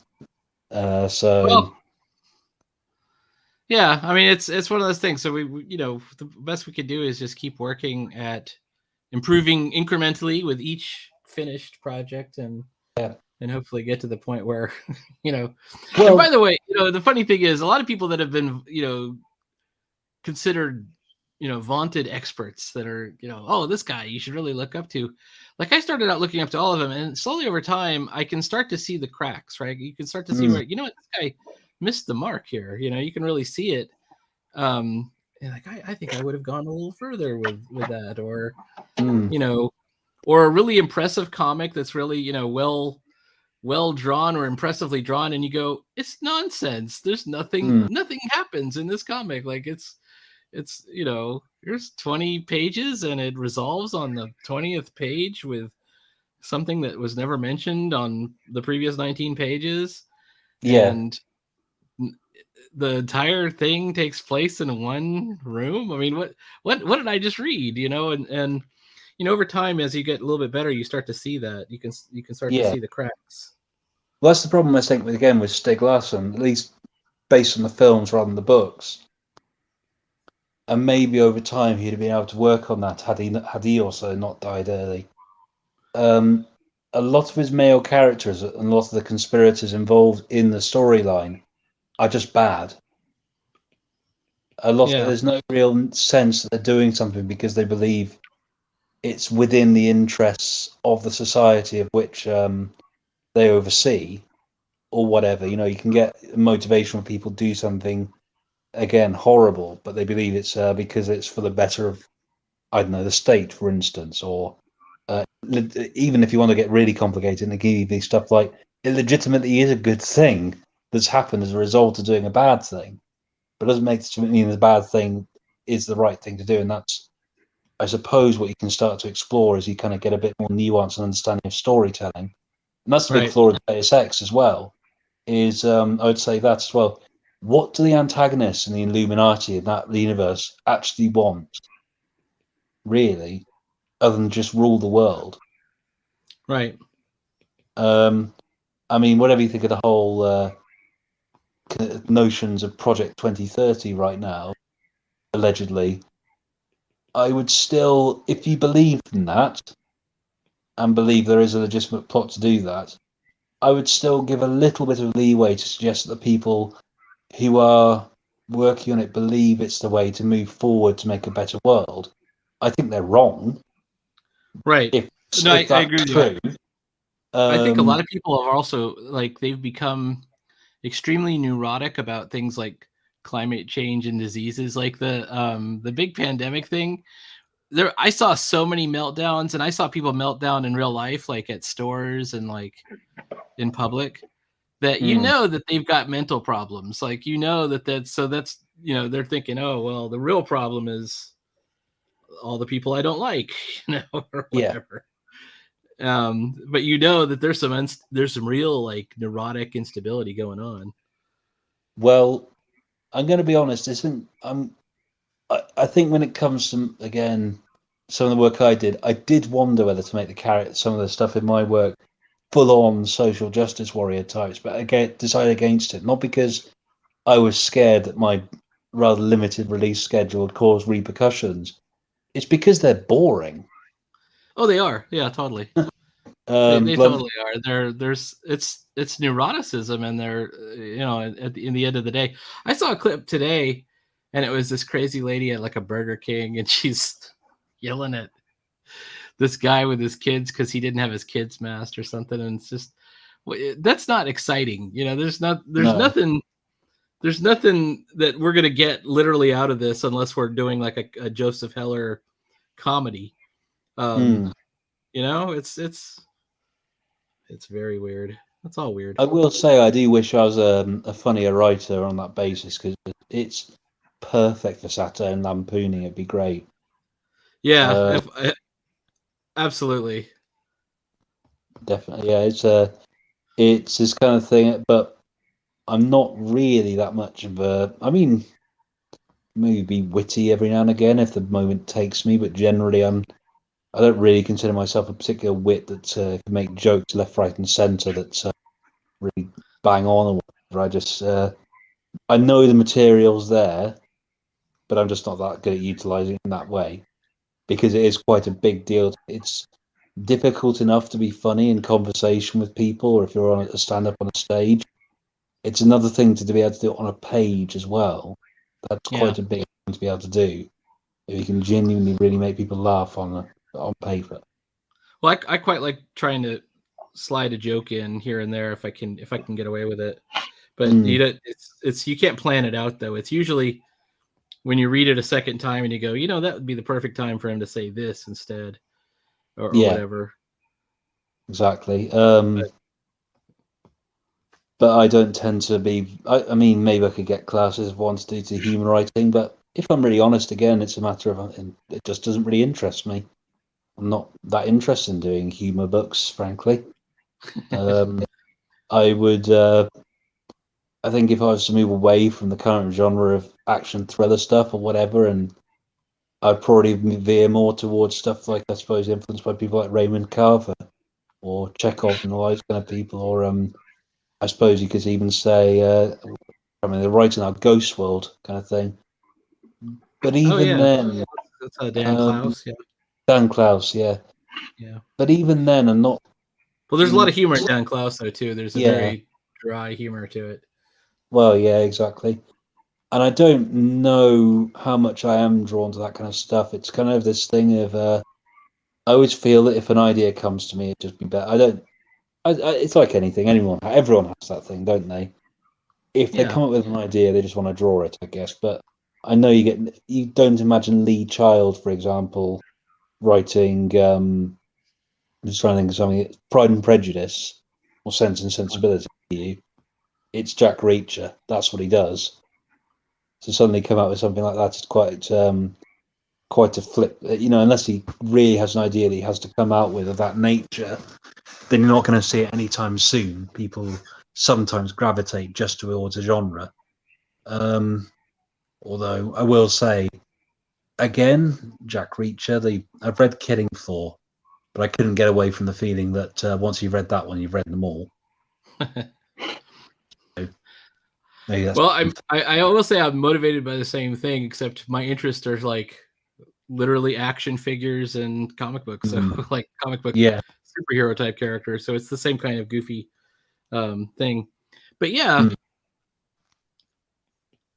I think I did go through a phase of really enjoying horror again, but again, that's quite a difficult one to do on page, really.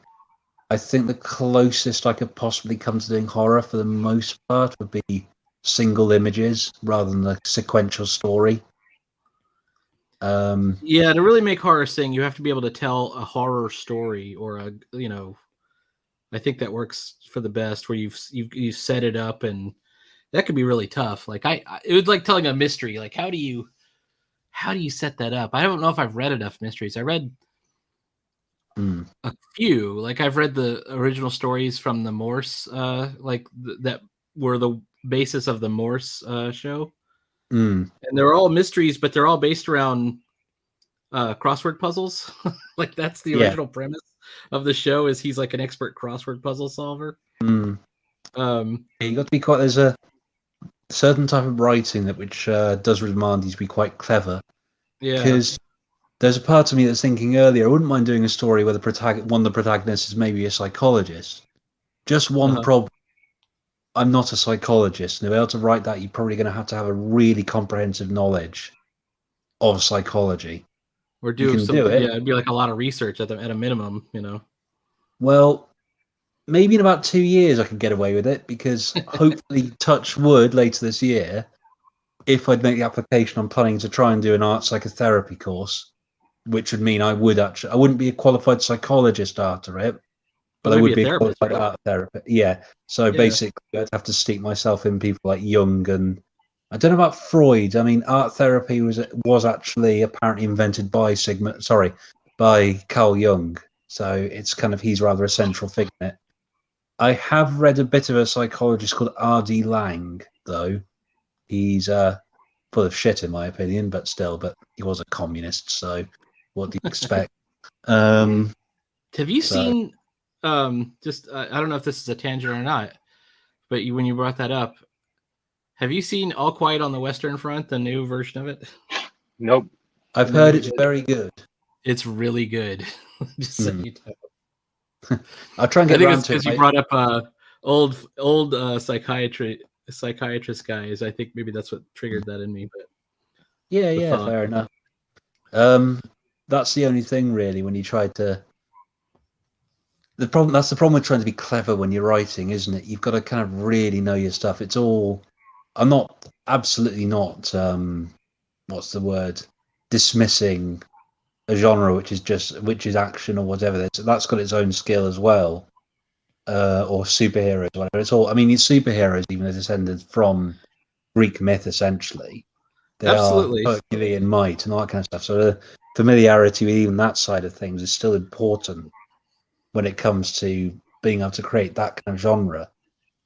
But when you're starting to, I mean, I'll take an example, actually, another one. I try and steep myself in a lot of different stuff as well, because I feel that it is useful to be aware of these things. So there's a play called The Clouds by Aristophanes. Yeah, that's it. It's a comedy, isn't it? Aristophanes. You obviously know better than me, then. I have a minor in classics. Oh, okay. Well, there we go then. But yeah, that's kind of making fun of the trends within the intellectual sphere at the time. Yeah, that could easily transfer to now. It's very funny too. If it's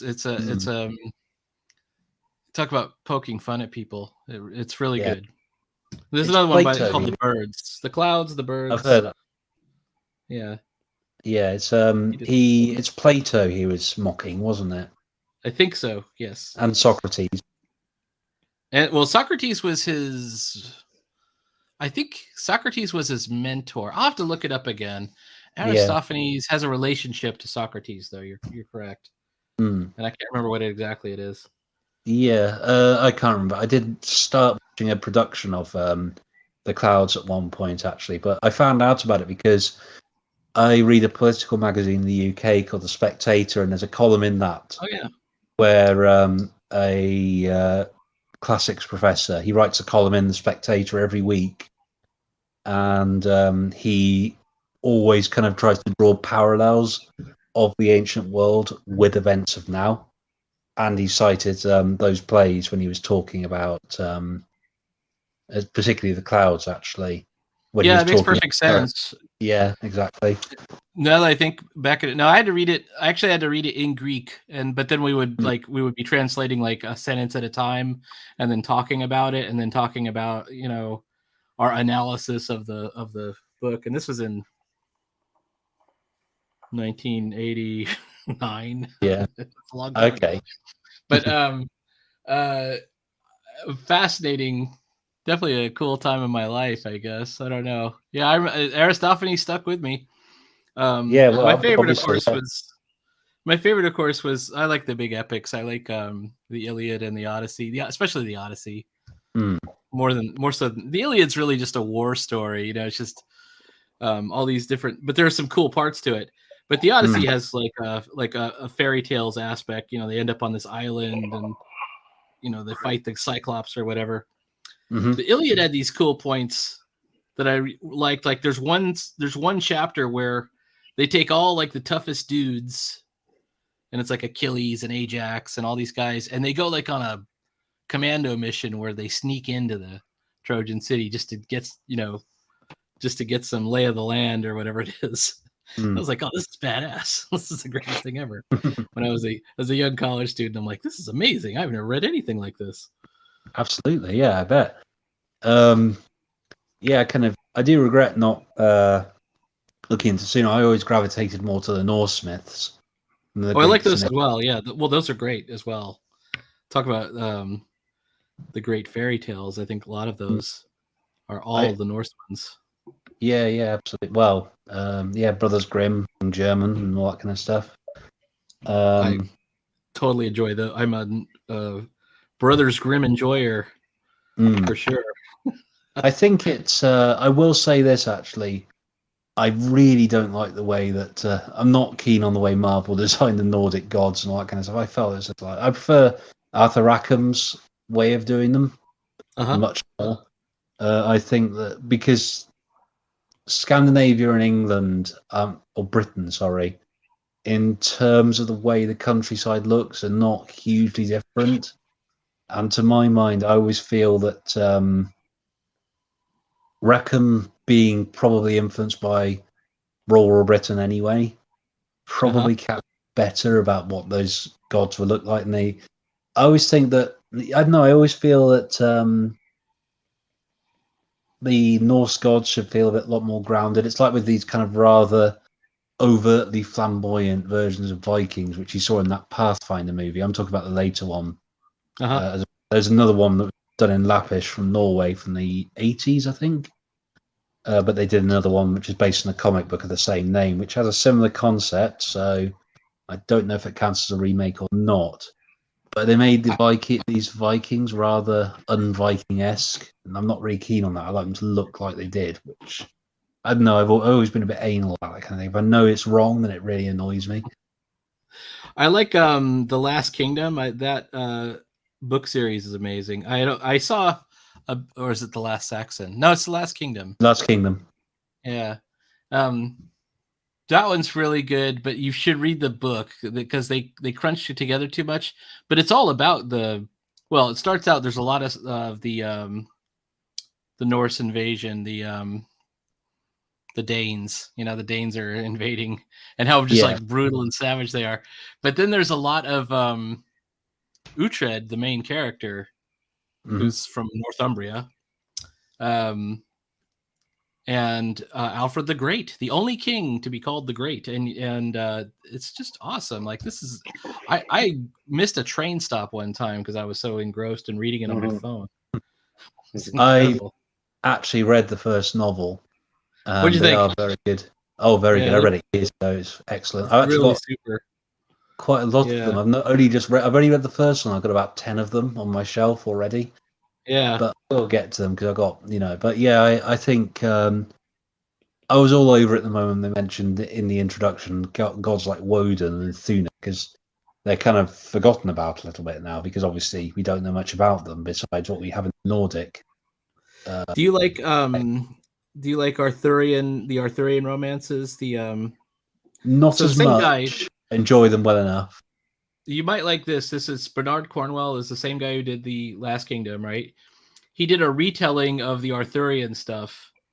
Yeah, but Arthur's not the main character. What's that? I think I've got that too. So it's really good. The most amazing thing is the Nimue and Merlin.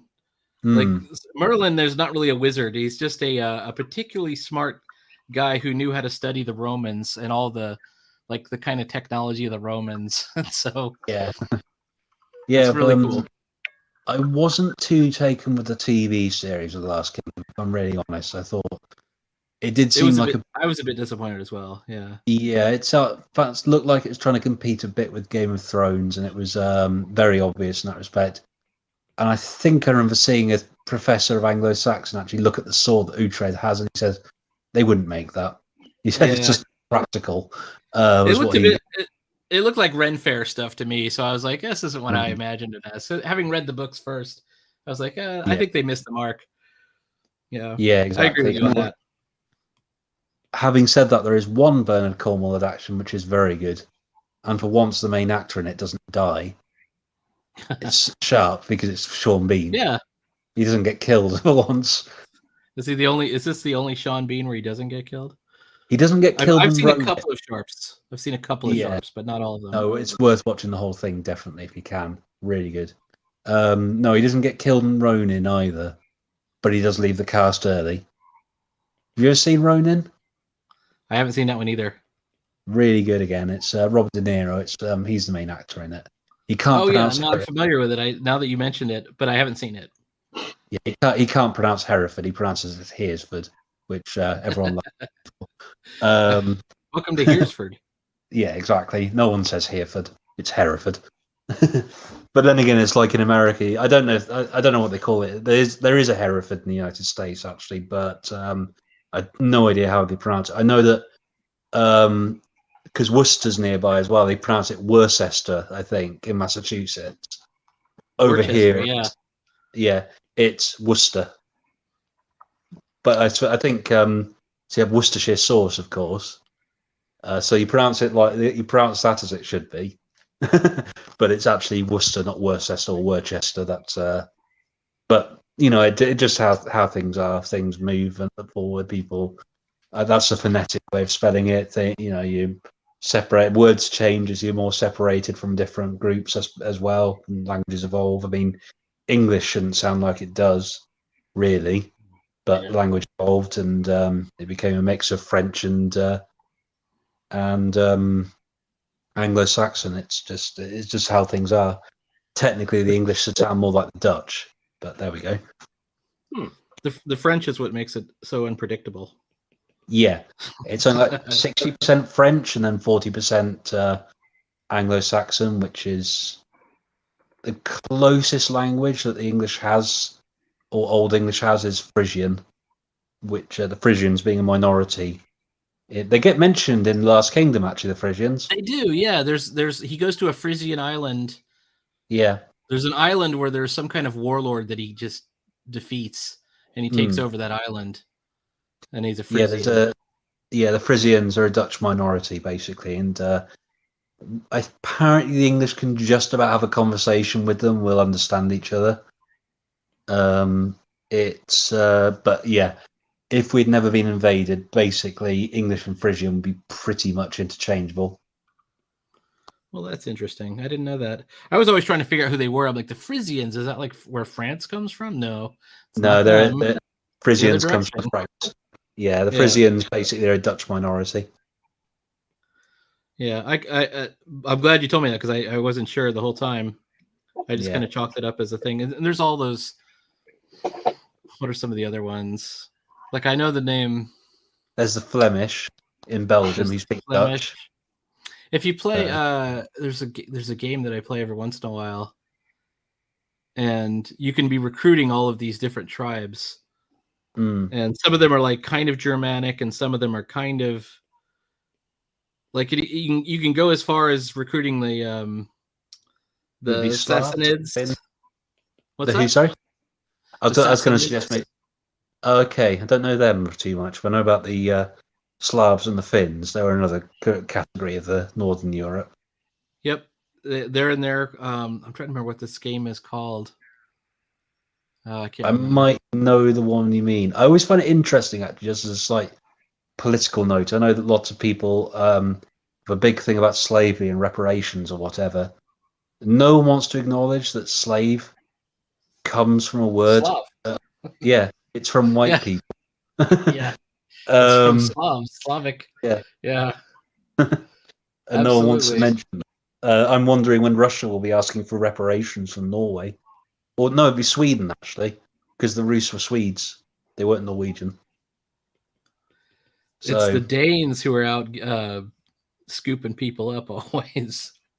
Yeah, so it's something like the Danes and the Norwegians went more towards Western Europe. The Swedes went more towards Eastern Europe generally. Right. So basically, the Slavs have a case to be made to demand reparations from Scandinavia. Very cool. I'll have to look up what that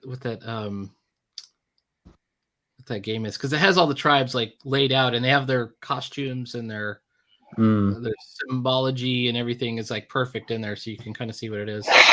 Yeah, Anyways, I it's thought- after 7, so this is I've Yeah. got to shut the stream down. But thanks so much All for right. coming on, and That's okay. everybody, No worries. stay tuned for Thune or Sime, which is, when do you think it'll come out? Soon at the moment. I've just got to wait. I'm probably going to wait till payday and get it scanned, but I need a cover sorted, so I need to figure that out. So maybe just a bit. And Sideburns, I'm about to end the stream, but do you have definitely go to Duckling Star? Is it ducklingstar.comicfury? Do you want to put the URL up, and I'll put the URL up? Sure, I'll leave it in chat. I'll leave the full one. I think it's ducklingstar.thecomicseries.com. Yeah, but hold on a sec. All right. Didn't save it. Oh no! Hold on. I'll type it No again. problem. That's fine. Modern keyboard, say.